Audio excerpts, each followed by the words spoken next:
Next step ये है कि वहां पे दुनिया भर से खवातीन आती हैं, मक्का मुकरमा में भी और मदीना मुनव्वरा में भी, ठीक है। जवान खवातीन भी होती हैं, तो आपने अपनी नजरों की हिफाजत करनी है। मर्द हजरात से मैं बात कर रहा हूं, ठीक है। सिमिलरली खवातीन को भी ख्याल करना होगा। तो बहरकैफ मर्दों को जो है मैं बात कर रहा हूं कि आपने बहुत ज्यादा एहतियात करनी है। आप अल्लाह के घर में हैं, बैतुल्लाह शरीफ में हैं, हालत इत्तिकाफ में हैं, और वो भी रमजानुल मुबारक की मुकद्दस बरकत सातों में है। यहां तो बगैर रमजान के एक नेकी 1 लाख के बराबर और एक गुनाह 1 लाख के बराबर है। तो रमजान का महीने में तो मजीद मामलात बढ़ जाते हैं। तो बहुत ही ज्यादा आपने मोहतात रहना है। यही वो जगह है, यही वो मकाम है, यही वो शहर है, यही वो हरम है जहां से लाखों करोड़ों लोग अल्लाह ताला के जब घर में आए हैं तो काले स्याह दामन लेके आए हैं, काले स्याह नामा माल लेके आए हैं, गुनाहों के पहाड़ बड़े बड़े लेके आए हैं। और इसी हरम में आके इसी जगह पे यहीं से जब वो वापस लौटे हैं तो अल्लाह की रहमतों से दामन को भर के गए हैं, वो गुनाहों को पाक साफ करके गए हैं, वो अपने दामन को अल्लाह के नूर से भर के लेके गए हैं। इसीलिए आप उसी मकाम पे मौजूद है। तो आपने बहुत ज्यादा एहतियात करनी है कि आप जब गए हैं तो हम जैसा जब बंदा हरम में जाए तो इतने काले स्याह गुनाहों के गठरे और पहाड़ लेके जाए, लेकिन जब वापस आए तो कोशिश करे कि अल्लाह ताला की रहमतों से उम्मीदें बांध के आए, हमारे साथ वहां का मकामी गुनाह कोई साथ ना लेके आए। ऐसा ना हो कि वहां पे लेडीज होती हैं, लड़कियां होती हैं, जवान खवातीन होती हैं और आप हरम शरीफ के अंदर मौजूद है, इत्तिकाफ की हालत में मौजूद है। तो आप मेरी बात को समझ रहे हैं कि मैं क्या कहना चाहता हूं।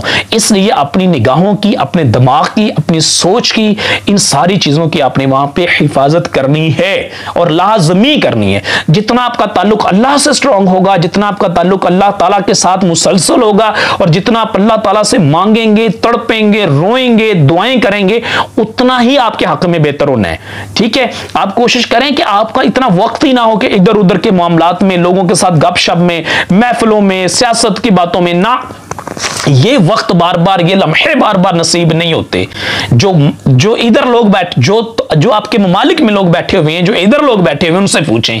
लोग तड़पते हैं यकीन कर। आपको तो रमजान में अल्लाह ताला ने वो सआदत दी है हरम शरीफ में, और उन लोगों से पूछें जो कहते हैं हमें चाहे रमजान ना भी नसीब हो, बगैर रमजान के भी अल्लाह ताला चंद लम्हे इस हरम के हमें नसीब कर दे। और आपको अल्लाह ताला ने रमजानुल मुबारक में अपने घर में बिठा लिया है, और किसी के घर में जाके जब आप बैठेंगे तो उसके घर का अदब, उसके घर का एहतराम, उसके घर का इकराम और उसके घर के जो रूल्स हैं उनको फॉलो करना बहुत जरूरी होता है। और ये अल्लाह का घर है, कादिर मुतलक का घर है, उसका घर है कि जो कुछ भी कर सकता है। इन्नल्लाह अला कुल्लि शैइन कदीर है, ठीक है। इसलिए आपने वहां पे अल्लाह ताला से ही ताल्लुक रखना है, अल्लाह ताला से दुआएं करें, उसके प्यारे महबूब सल्लल्लाहु तआला अलैहि वसल्लम, खातमुन नबिय्यीन सल्लल्लाहु तआला अलैहि वसल्लम पर कसरत से दुरूद पाक पढ़ें। बहरहाल आपने वक्त अपना ज्यादा से ज्यादा इबादत में गुजारना है, इधर उधर की बातें करने में, इधर उधर के लोगों से साथ डिस्कशन करने में और ऐसे मामलात में वक्त बर्बाद नहीं करना। सब कुछ हो सकता है, ये वक्त वापस लौट कर नहीं आने वाला, ये बात ज़हन में रखनी है। इसलिए आपने वहां का अदब, वहां का एहतराम, इन सारे मामलात को पेश नजर लाजमी रखना है। नेक्स्ट स्टेप यह है कि आपने वहां प्रॉपर नींद लेनी है। आप चाहे मस्जिदुल हराम मक्का मुकरमा में है, चाहे मस्जिदुल नबवी शरीफ मदीना मुनव्वरा में है, दोनों मकामात पे अपनी नींद आपने मुकम्मल करनी है। क्योंकि यहां रश होता है, रोशनियां होती हैं, माशाल्लाह रौनकें लगी हुई हैं, दिन हो रात हो एक ही बराबर होता है। तो अगर आप अपना ख्याल नहीं रखेंगे, अपनी नींद पूरी नहीं करेंगे, तो फिर ऐसा होगा कि आपकी तबीयत खराब हो जाएगी। और जब तबीयत खराब होती है, सर दर्द होता है, बुखार होता है, या कोई भी मसला होता है, तो बंदे का दिल इबादत में नहीं लगता। और वहां पे जो कीमती तरीन लम्हात अल्लाह ने आपको नसीब किए हैं, वो आपके खुदा न खासा वहां पे जाया हो सकते हैं। इसलिए आपने वहां पे दोनों मुकद्दस तरीन मकामात पे अपनी नींद का, अपनी सेहत का, इन चीजों का, अपने खाने पीने का और सारे मामलात का ख्याल रखना है। नेक्स्ट पॉइंट यह है कि सहरी और इफ्तारी के खाने में आपने जो है वो बहुत ज्यादा एहतियात करनी है। बहुत ज्यादा खाना नहीं खाना, ठूस ठूस के नहीं खाना, अपने मामलात को देखना है और आपने मुतदिल रहना है वहां पे, ठीक है। क्योंकि हमारा यहां पे रुकने का, रहने का मकसद क्या है कि हम काले स्याह दामन लेके अल्लाह तेरे घर में आ गए हैं, तेरी बारगाह में आ गए हैं, तेरी रहमतों वाले, बरकतों वाले, बख्शिशों वाले, नूर वाले, फजल वाले, करम वाले, अताओं वाले शहर में आ गए हैं। अब हम वापस खाली हाथ नहीं जाएंगे। हम तेरे घर में आके बैठ गए, हमने तेरे घर में डेरे लगा लिए हैं, तो आज हम खाली तेरे से नहीं जाएंगे, हमने अपना दामन भर के ही लेके जाना है। तो इसलिए जब आपकी सेहत सेहत ठीक होगी, आपकी नींद प्रॉपर होगी, आपकी खुराक प्रॉपर होगी, तो इंशाअल्लाह ताला फिर आपके इबादत भी आप आराम से कर सकेंगे। खाने के मामलात में आपने मोहतात रवैया, ये नहीं है कि 8-8 समोसे खा लेने हैं, ये ऐसी ऐसी चीजें आपको मिलेंगी वहां पे, उनकी क्वांटिटी को आपने मोहतात अंदाज में इस्तेमाल करना है ताकि आपकी सेहत सही रहे। नेक्स्ट स्टेप ये है कि आपने वहां पे कसरत से तिलावत कुरान और दुरूद पाक पढ़ना है, इस्तिग़फ़ार करना है। ठीक है, ये इबादत के जो मकामात हैं यहां पे आपने कसरत के साथ ये सारे मामलात करने। अपना एक शेड्यूल बना लें कि मैंने रोजाना एक पारा कुरान पाक का खत्म करना है, ये जितना आपके लिए आसान है। कुछ लोग तो ऐसे वहां पे होते हैं मक्कातुल मुकर्रमा में, जी हां, जो 10 दिनों में मुकम्मल कुरान पाक जो है वो अपना माशाल्लाह कर लेते हैं, और मस्जिद नबवी में भी ऐसा ही करते हैं। और कुछ लोग ऐसे होते हैं जिन्होंने अपनी वहां पे एक तादाद मुतय्यन की होती है कि इतनी मरतबा मैंने इस्तिग़फ़ार पढ़ना है, दुरूद शरीफ, जो भी मामला है, जो भी उराद आपके लिए आसान है उनके आपने शेड्यूल बनाना है, और उसी शेड्यूल के मुताबिक ही आपने वक्त गुजारना है। रैंडम टाइम वहां पे नहीं गुजारना। ठीक है, मतलब लोग आ रहे हैं, काफिले आ रहे हैं उम्रे वाले, और आप बैठ के सिर्फ उनको देख रहे हैं, वक्त अपना गुजार रहे हैं। वक्त गुजर जाना है, वक्त नहीं रुकना। आपने उसका बहुत ज्यादा वहां पे ख्याल रखना है, इन चीजों का, और पेशे नजर रखना है, और आपने वहां पे ज्यादा से ज्यादा टाइम तिलावत कुरान में, इस्तिग़फ़ार में, दुरूद व सलाम में और इन सारे मामलात में ही गुजारने की कोशिश करनी है। नेक्स्ट स्टेप यह है, चूंकि यहां पे पूरी दुनिया से लोग आते हैं, मल्टी कल्चरल होते हैं, उनकी मुख्तलिफ सोच होती है, मुख्तलिफ तरीकाकार होते हैं, मुख्तलिफ कपड़े होते हैं, मुख्तलिफ तरह के खाने पीने के मामलात होते हैं, मुख्तलिफ तरीका गुफ्तगू का होता है, हर चीज उनकी जिंदगी गुजारने की मुख्तलिफ होती है। तो वहां पे क्या हो सकता है कि खुदा ना खासा किसी के साथ आपका कोई मसला गड़बड़ हो सकता है, सोने के मामले में, खाने के मामले में, बैठने के मामले में। किसी भी जगह पे आपने लड़ना नहीं है, आपने सैक्रिफाइस करना है, आपने सब्र का दामन नहीं हाथ से छोड़ना। ये मकाम लड़ने का नहीं है, ये जगह लड़ाई वाली नहीं है, ये जगह अदब वाली है, एहतराम वाली है, खुलूस वाली है, प्यार वाली है। इसलिए यहां पे आपने कोई आपके साथ बदतमीजी भी करे, आपने नहीं लड़ना। कोई आपके साथ झगड़ा भी करे, आपने नहीं लड़ना।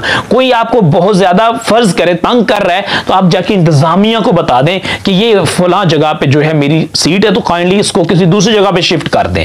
लेकिन वहां लड़ाई नहीं करनी किसी के साथ, बदतमीजी नहीं करनी किसी के साथ। बदतमीजी करेंगे, गुस्सा करेंगे, हाइपर होंगे, अपना खून भी जलेगा, उसका भी जलेगा। ये मकाम कौन सा है? सामने जरा गौर से देखिए, खाना काबा है, दूसरी मस्जिद नबवी में। सामने जरा गौर से देखिए, अल्लाह के महबूब सल्लल्लाहु अलैहि वसल्लम आराम फरमा रहे हैं, सामने तशरीफ फरमाए, उनका रोजा मुबारक है। तो आप अगर यहां पे लड़ाई करेंगे, झगड़ा करेंगे, तो सोचें कैसा मकाम है। और ये आप बात याद रखें, लड़ने के बाद, गुस्सा करने के बाद इंसान की अपनी तबीयत भी बेअसर होता है। तो वहां पे फिर आप इबादत में और वो रूहानियत और स्पिरिचुअलाइजेशन वाले मामला से दूर हो जाएंगे। फिर लड़ाई झगड़ा होता है, और समटाइम ऐसा होता है चूंकि आपने 10 दिन इकट्ठे गुजारने, फिर आपका उसके साथ ऐसा वो मामलात हो जाते हैं, फिर तो फिर रोजाना किसी न किसी मामलात पे वो लड़ाई वाले लोगों की तरह आपके मामलात चलते रहेंगे। कभी तकिए से लड़ाई होगी, कभी लेटने से होगी, बैठने से होगी, उठने से होगी। तो इसलिए आपने वहां पे लड़ाई झगड़े से बहुत ज्यादा मोहतात रहना है। कोई आपके साथ ज्यादती भी करे तो आपने वहां पे ज्यादती नहीं करनी। आप तो भाई खाली दाम लेके आए हो, आपने बर्तन भर के वहां से लाना है अल्लाह की रहमतों से। हमने वहां लड़के थोड़ी आना है, लड़ने का फायदा भी कोई नहीं। इसलिए इन चीजों से आपने बहुत ज्यादा एहतियात करनी, मोहतात रहना है। नेक्स्ट स्टेप ये है कि मक्का मुकर्रमा और मदीना मुनव्वरा में आपके साथ ऐसे ऐसे ममालिक से भी लोग आते हैं जो बेचारे इंतहाई गरीब होंगे, जिन लोगों को लिटरली वो, चूंकि इंसान बुनियादी जरूरियात जिंदगी से जो बाहर निकलता है ना, उसको दुनिया का शऊर ज्यादा होता है, उनको दुनिया की अंडरस्टैंडिंग ज्यादा होती है, लोगों की अंडरस्टैंडिंग ज्यादा होती है, मल्टी कल्चरल इन्वायरमेंट को फिर वो देखता है, ऑब्जर्व करता है, ट्रेवल करता है। और जिस बंदे ने बेचारे ने बेसिक लिविंग नीड्स के अंदर ही घूमना है ना, ठीक है, उस बंदे की जिंदगी बेचारे की वैसी अजीबो गरीब हो जाती है। वो खूबसूरत होके भी खूबसूरत नहीं बेचारा रह जाता, वो इंतहाई नफीस होके भी इंतहाई नफीस नहीं रह जाता। इसलिए ऐसे ममलक से वहां पे लोग आते हैं जो बेचारे गरीब बहुत ज्यादा कंपैरेटिवली आपकी निस्बत हो सकता है हों, कुछ ऐसे होंगे उनके कलर का फर्क होगा, आप वाइट है, हो सकता है वो ब्लैक हो। तो इसलिए किसी को तंज नहीं करना वहां पे, आपने किसी का मजाक नहीं वहां पे उड़ाना। ये उसका घर है जो कहार है, जब्बार है, ठीक है। और अगर खुदा ना खासा वो नाराज हो गया तो फिर कुछ भी हमारे पल्ले नहीं रहेगा। ये सारी उसकी मखलूक है, ये सारी उसने पैदा किए हुए हैं, ये सारी उसी की कारीगरी है, उसी की तख्लीक है, उसी की मुसव्वरी है, सारा कुछ उसने किया हुआ है। इसलिए आपने क्या करना है, चाहे मक्का में हो चाहे मदीना मुनव्वरा में हो, आपने किसी का तंज नहीं उड़ाना, किसी का मजाक नहीं उड़ाना, किसी को क्रिटिसाइज नहीं करना, किसी की दिल आजारी नहीं करनी। कोई किसी कौम से या किसी मुल्क से, चाहे आपके मुल्क से भी है, मजाक नहीं करना। मस्जिद नबवी शरीफ में रमजान मुबारक में मैंने ऐसे मामला देखे हैं। ठीक है, मैं किसी दूसरे मुल्क की बात नहीं कर रहा, मेरे अपने पाकिस्तान के लोग थे, पाकिस्तान के लोगों को ही तंज और मजाक और ये लड़ाई झगड़े वाले मामला तो मैंने खुद देखे। बहरहाल अल्लाह हम पे रहम फरमाए, तो आपने ऐसी चीजों से बचना है। नेक्स्ट एक बात आपको बताऊं कि मदीना मुनव्वरा में जिन लोगों को परमिशन मिलती है, जिन लोगों को कार्ड इशू होते हैं, उनका जो एरिया स्पेसिफाइड होता है, उनकी तादाद है तकरीबन 10,000 और मक्का मुकरमा में 25 से 30,000 लोगों को परमिशन होगी इत्तिकाफ की। ये बात आपने याद रखी, शायद मुझे शुरू में बतानी चाहिए थी। तो आपने जितना जल्दी हो सके प्रोसेस कराना है, जितना जल्दी हो सके अपने मामलात को क्लियर करवाने, ताकि कि आप इन लिमिटेड लोगों के अंदर शामिल हो सके। मक्का मुकरमा में बगैर रजिस्ट्रेशन के बैठने वाले भी इस बात को नोट कर लें कि वहां पे जब आपने जाना है तो जल्दी जाना है, ताकि आपकी रजिस्ट्रेशन नहीं भी है तो आपका नाम लिस्ट में आना चाहिए जिन लोगों को वहां पे परमिशन मिलनी है। फर्ज करें 25,000 लोगों की परमिशन है वहां पे, तो 30,000 हो गए, तो अब आप जाएंगे तो अब आपके पास कार्ड भी होगा तो आपके लिए मसला हो सकता है। आपने इन चीजों का वहां पे बहुत ज्यादा ख्याल रखना है। नेक्स्ट स्टेप यह है कि आपने कोशिश करनी है, चूंकि आप रमजान मुबारक में जा रहे हैं, उम्रे पे जा रहे हैं, एक मुक़द्दस सफर पे जा रहे हैं और आपने मस्जिदुल हराम में या मस्जिद नबवी शरीफ में इत्तिकाफ करना है, तो वहां पे जो लॉकर्स होते हैं उनकी कैपेसिटी थोड़ी होती है, तो आपने ढेर सारा सामान ना साथ लेके जाएं, अपने वतन से थोड़ा सा सामान लेके जाएं। बिल्कुल, अभी मैं आपको हाजी साहब की तस्वीर दिखाता हूं, ये भी परसों गए माशाल्लाह मक्का मुकरमा, जरा देखें इनके पास इनका लगेज कितना है, ये थोड़ा सा लगेज और हैंड कैरी तो इतना सा बिल्कुल थोड़ा सा था। तो आप कोशिश करें कि जो अपने ममालिक से सामान लेके जाएं वो थोड़ा लेके जाएं। बिलफर्ज आपने वहां पे होटल की बुकिंग भी नहीं करवानी है और अपने जाके मस्जिद नबवी शरीफ या मस्जिदुल हराम में ही अपना लॉकर में सामान रखना है। जितना थोड़ा होगा उतना आपके लिए सहूलत भी होगी, आसानी भी होगी, परेशानी भी कम होगी। तो इसलिए आप जाते वक्त अपना सामान कम से कम साथ लेके जाए ताकि आपके परेशानी का सामना ना करना पड़े।